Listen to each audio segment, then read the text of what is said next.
ឆ្លយ៉ាដើរទៅណាធ្វើមុខកាហេហេអូមានភ្លេងយ៉ានឹងយ៉ាទឹកថ្នោតជូដើរលូ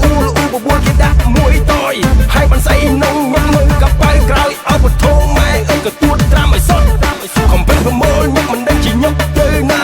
ខ្លួនយ៉ាសោះមកបបួលមនុស្សសាអត់តែសូឯងសោះតែឯងខ្លាចប្រពន្ធណាហើយស្រីខ្លាំងថាតោះទៅរត់ធំបាតោះរួមធំបាយ៉ាមករួមធំបា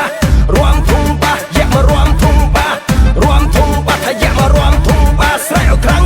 ថាយ៉ាមករួមធំបាវាយរួមធំបាយ៉ាមករួមធំបារួមធំបាយ៉ាមករួមធំបា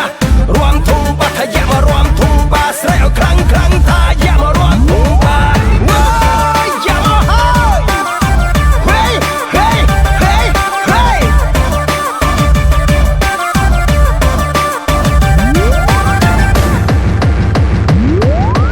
នៅសុំសាប់តែឃើញយ៉ាដើរខ្ញុំឡើងផ្អើលឆ្លយ៉ាដើរ